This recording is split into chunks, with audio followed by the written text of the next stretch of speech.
বন্দে পুরুষোত্তমম, বন্দে পুরুষোত্তমম, বন্দে পুরুষোত্তমম। আমার জীবনের একমাত্র ত্রাতা ভগবান শ্রী শ্রী ঠাকুর অনুকূল চন্দ্রের রাতুল চরণের শতকোটি প্রণাম। উপস্থিত দাদা ও মায়েরা, যারা আমার এই দুটি কথা এই ক্যামেরার সামনে থেকে যারা শুনছেন, সেই দাদা ও মায়েদের প্রতি রইল আমার আনন্দ, জয়গুরু ও অন্তরস্থল থেকে ভালোবাসা। শুধু দাদা ও মায়েরা, আমার নাম পবিত্র সাহা, মাগড়া নতুন বাজার বাড়ি। আমি পরম দয়াল ভগবান শ্রী শ্রী ঠাকুর অনুকূল চন্দ্রের একজন সাধারণ সেবক। আমি আপনাদের উদ্দেশ্যে দুটি কথা বলতে চাই। সে দুটি কথা হচ্ছে অমৃতের কথা। আমরা যারা হিন্দু, যারা আসলে হিন্দু কোনো ভাষা নয়, হিন্দু আসছে সিন্ধু কথা থেকে। আমরা যারা সনাতনী, আমাদের যে সনাতনী আর্য কৃষ্টি যা আছে, সেই আর্য কৃষ্টি থেকেই আমি আজ সৎসঙ্গে মন্ত্রে দীক্ষিত। আমি বুকে হাত দিয়ে বলতে পারি আমি একজন সনাতনী এবং আমি একজন সৎসঙ্গী। ঠাকুর বললেন এভরি ম্যান ইজ এ সৎসঙ্গী। প্রত্যেকটা মানুষই সৎ এবং সৎ সঙ্গ করে। কার সঙ্গ করে? সৎসঙ্গ করে। তাহলে সৎসঙ্গ করলে কি করতে হয়? নিশ্চয়ই সৎসঙ্গী হতে হয় আর সৎ মন্ত্রের দীক্ষা গ্রহণ করতে হয়। আপনারা হয়তো অনেকেই জানেন যে দীক্ষা গ্রহণ করতে হলে ইষ্টভৃতি করতে হয়, আবার ইষ্টভৃতি টাকা দিয়ে করতে হয়। এখানে একটু মানুষের দ্বিমত আছে। পৃথিবীতে টাকা ছাড়া কোনো কিছুই হয় না। প্রত্যেকটা মানুষই টাকার সাথে আসক্ত। এই টাকা না হলে আপনার ছেলে মেয়ে বউ বাপ মা কেউ আপনাকে আপন ভাববে না। টাকা, সেজন্য ঠাকুর বললেন মানুষ আপন টাকা পর, যত পারিস মানুষ ধর। কিন্তু আসলে এই কলিযুগে এসে মানুষের যে ব্যয় বহল ভার, মানুষ টেনশানে স্ট্রোক করে মরছে, একটি কারণ, সেটা টাকা টাকা টাকা। কারণ আপনি বাড়ি যাবেন, মা বলবে পান আনিছিস, পান কিনতে গেলে টাকা। ছেলে বলবে বাবা আমার জন্য ললিপপ আনিছ, সেটা কিনতে গেলে টাকা। বউ বলবে যে তোমার তেল আনতে গেছিলাম, মাথা গরম ঠান্ডা তেল আনিছ, ওটাও টাকা। বাজার করে এনেছো, ওখানেও টাকা। অর্থাৎ আমি যখন ঘর থেকে বেরোবো তখনও টাকা, ঘরে যখন ঢুকবো তখনও টাকা। তাই money is god second in the world. কেন সৎসঙ্গে মন্ত্রের দীক্ষা নিব? অর্থাৎ ঠাকুরের মতে যদি আমরা দীক্ষা গ্রহণ করি, তাহলে কি টাকা দিবি? আসলে টাকা আপনাকে দেবে না। অনুকূল চন্দ্র আপনাকে এমন কিছু দিবে, টাকাতে অনেক সম্পদ আপনি পাবেন। সেটা যদি আপনি গ্রহণ করে থাকেন, অর্থাৎ আপনাকে সৎ দীক্ষায় দীক্ষিত হতে হবে। যেমন স্কুলে গেলেই ছাত্র বলে না, আবার মন্ত্র নিলেই তাকে শিষ্য বলে না। কারণ আপনি যখন দীক্ষা গ্রহণ করবেন তখন আপনার কিন্তু ঠাকুর অনুকূল চন্দ্রের খাতায় আপনার নাম লিপিবদ্ধ হবে। আপনি যদি একটা স্কুলে ভর্তি হন, আপনার নাম কি যদি বলা হয় উজ্জ্বল সরকার, যদি স্কুলের পাতায় আপনার নাম না থাকে, কোনো স্যার আপনাকে চিনবে না। অর্থাৎ যখনই আপনি সৎসঙ্গে মন্ত্রে দীক্ষিত হবেন, তখন আপনি অনুকূল চন্দ্রের পাতায় আপনার নামটি লেখা হবে, আপনি একজন সৎসঙ্গী। তাহলে সৎসঙ্গী কোথা থেকে আসছে? সৎ কথাটা আসছে অস ধাতু থেকে। ঠাকুর বললেন এভরি ম্যান ইজ এ সৎসঙ্গী। তাহলে আমরা যারা দীক্ষা গ্রহণ করি নাই তাদেরকে বলবো দীক্ষা গ্রহণ করার কথা। আর যিনি দীক্ষা নিতে ইচ্ছুক তিনিও ঠাকুরের পদপদ্মে নিবেদন করবেন। আর দীক্ষা নেওয়ার পরে কি কি করতে হয়? দীক্ষা নেওয়ার পরে আপনাকে প্রত্যুষে উঠে শৌচ, অর্থাৎ পরিষ্কার পরিচ্ছন্ন হওয়ার পরে আপনি নাম ধ্যান করবেন। এরপর ইষ্টভীতি করবেন, থানকনির পাতা খাবেন, তারপর শবাসন করবেন, এরপর দুহাত তালু দিয়ে আপনি হরি নাম করবেন। প্রথম কথা হচ্ছে আমি আসি, নাম ধ্যান করলে কি হবে, আপনার যে ব্রেনের যে সেল বা কোষগুলো আছে ওটা কিন্তু যেগুলো অকোজে হয়ে যায়, অর্থাৎ অনেক দিন লোহা পড়ে থাকলে মরিচা ধরে, নাম ধ্যানের মাধ্যমে সেই মরিচাটা কেটে যাবে। অর্থাৎ আপনি যা ভুলে যাবেন সেটা টকটক করে আপনাকে ব্রেনে এসে যাবে, আপনি আর ভুলবেন না। এটা নাম ধ্যান করলে তার পুরস্কার।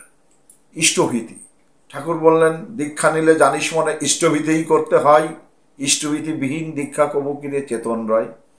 ইষ্টভীতি মানে আপনার হোম যজ্ঞ, আপনার মঙ্গল, আপনার পারিবারিক মঙ্গল, আপনার নিজের মঙ্গল, সেটা হলো ইষ্টভীতি।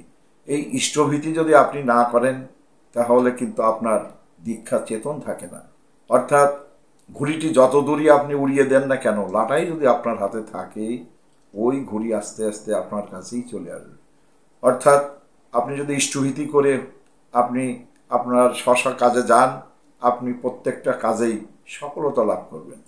এবার যদি বলেন দাদা পবিত্রদা আপনি কি সফলতা লাভ করেছেন, আমার কাছে যদি প্রশ্ন থাকে আপনি আমার কাছে শুনবেন, আর আমি কি পাইনি সেটা আমি আপনাকে বলব। এই যে সৎ মন্ত্রে যারা দীক্ষিত হয়েছেন, আপনারা যারা সৎসঙ্গী তাদেরকে আমি বলি নাম ধ্যান করলে কি হয়, এবং যারা সৎমন্ত্রের দীক্ষা নিয়েছে তারা এখন কেমন আছে, সকাল সন্ধ্যা প্রার্থনা করতে হয়, প্রার্থনা করলে কি হয়, এটি তাদেরকে বলা লাগবে না, কারণ আমরা সৎসঙ্গী। তাই ঠাকুরের একটা বাণীতে বলা আছে, মরো না মেরো না পারো তো মৃত্যুকে অবলুপ্ত করো। কেন বললেন? কারণ ঠাকুর অনুকূল চন্দ্র নিজেকেই রক্ষা করতে পারে নাই। আপনাকে প্রশ্ন থাকতে পারে, মরো না মেরো না পারো তো মৃত্যুকে অবলুপ্ত করো। মৃত্যুকে কখনো অবলুপ্ত করা যায়? করা যায় সাময়িক, কারণ এই মৃত্যুকে অবলুপ্ত ঠাকুর অনুকূল চন্দ্রও করতে পারেন নাই, কিন্তু তিনিই বলছেন। কেন বলছেন? নিশ্চয়ই এর পিছনে কোনো সায়েন্টিফিক ব্যাখ্যা আছে। অর্থাৎ ঠাকুর বলছেন প্রত্যেকটা মানুষের কাছে আমি শুদ্ধ আত্মা চাই। অর্থাৎ আমি যখন দীক্ষা গ্রহণ করলাম, দীক্ষা গ্রহণ করলে কি হয়, আমার আত্মাটা শুদ্ধ হয়। আসলে না হয় না। আমরা অনেকেই জানেন যে দীক্ষা নিলে হাতের জল শুদ্ধ হয়। হাতের জল শুদ্ধ মানেই কিন্তু দীক্ষার মোটা কোনো কথা নয়। অর্থাৎ আপনি যখন দীক্ষা নিয়েছেন, আপনার দীক্ষা যদি সঠিকভাবে যদি না হয়, আপনি যদি সঠিকভাবে কিছু না করেন, সেই দীক্ষা কিন্তু বেঁচে থাকে না। তাই ঠাকুর বলছেন মরো না মেরো না পারো তো মৃত্যুকে অবলুপ্ত করো। অর্থাৎ তোদের কাছে আমি কি চেয়েছি? শুদ্ধ আত্মা চেয়েছি। এই শুদ্ধ আত্মা দিতে গেলে কি করতে হবে? আমাকে সাত্ত্বিক আহার গ্রহণ করতে হবে। সাত্ত্বিক আহার গ্রহণ করলে কি হবে? আমার কথা শুদ্ধি হবে, অর্থাৎ আত্মা শুদ্ধি হবে। আত্মা শুদ্ধি হলে কিন্তু আপনার বাক্য শুদ্ধি হবে। আর যখন বাক্য শুদ্ধি হবে তখন আপনার ভগবান সত্তা আপনার ভিতরে বাসা বাঁধবে। অর্থাৎ ঠাকুর বললেন যত্ন করো তোমার শরীরটাকে শ্রীবিগ্রহের মন্দির ভেবে। শ্রীবিগ্রহের মন্দির কোনটা? আমার নিজের এই শরীর। তাহলে শ্রীবিগ্রহের মন্দিরে কি ওঠে না? মাছ মাংস পেঁয়াজ রসুন এগুলো ওঠে না, আর মাদক দ্রব্য তো ওঠেই না। তাহলে আপনি আপনার ভগবানকে যত সুন্দর কায়দায় এই ভিতরে তাকে রাখবেন, ভগবান আপনাকে তত সুন্দর কায়দায় সেফলি রাখবে। তাই ঠাকুর বললেন মরো না মেরো না পারো তো মৃত্যুকে অবলুপ্ত করো। কট্টক অবলুপ্ত করতে পারছেন এই যারা সাত্ত্বিক আহার গ্রহণ করেছেন, যারা ঠাকুরের নাম ধ্যান করছেন, ঠাকুর তাদের প্রাণের কোলে এই হৃদয় মন্দিরে বাসা বেঁধেছে।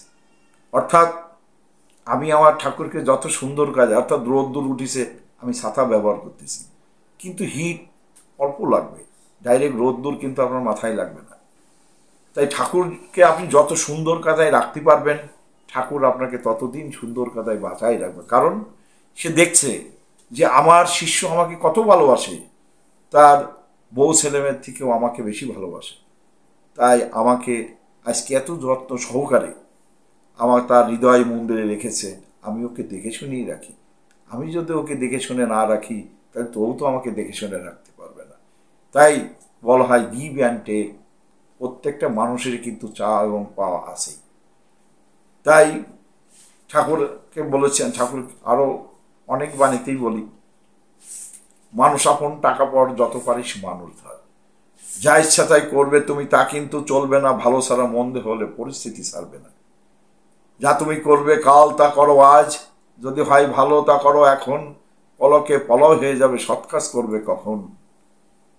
এই যে ঠাকুরের যে শ্রাবাণী, আমরা একটা বাণীর দিকে যদি তাকাই, এই বাণীটাকে যদি বিশ্লেষণ করে নিব, নিজের জীবন চলার পথে যদি আমি একটা বাণী যদি আমার নিজের চলার পথেও যদি আমি করতে পারি, আমার তো দ্বিতীয় কেউর কাছেই যাওয়া লাগবে না। এই ডাক্তারি শাস্ত্রে ঠাকুর বলছেন,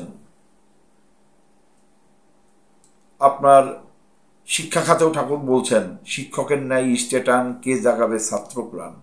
যদিই থাকে স্টেটান, তবেই জাগে ছাত্র প্রাণ। চিকিৎসাতে 400 দিয়ে তুই আত্মপ্রসাদ টাকা, টাকায় নজর না দিয়ে তুই রুগীর প্রাণে টাকা। কই ডাক্তাররা কি করে বেড়াচ্ছে আপনারা নিজেই জানবেন। ঠাকুরের বাণীটা আপনারা একটু উপলব্ধি করুন না, করে বুঝুন আসলে ঠাকুর এ যুগে কি বলছেন। ঠাকুর পারিবারিক শিক্ষাটা দিতে বলছেন। আমরা যখন ঠাকুর বললেন যে সকাল সন্ধ্যা অন্ততপক্ষে 2 বার হরিনাম করিস। হরিনাম করলে কি হয়? আপনি যদি প্রত্যুষে উঠে 2 হাত তালু দিয়ে হরিনাম করিস, হরিনাম করলে তোর ভিতরে যত হিংসা ক্রোধ বাসা বেঁধেছে, যদি তোর মাথার পর 5টা পাখি থাকে, 2 হাত তালু দিয়ে শব্দ করে যদি নাম করা হয়, ওই পাখি কিন্তু ওই শব্দ উড়ে চলে যায়। অর্থাৎ আমার ভিতরে যদি কোনো কুটিলতা, কোনো কিছু জড়তা থাকে, তাহলে এই হরিনামের মাধ্যমে সেগুলো উৎপাদন হয়। আর কি হয়?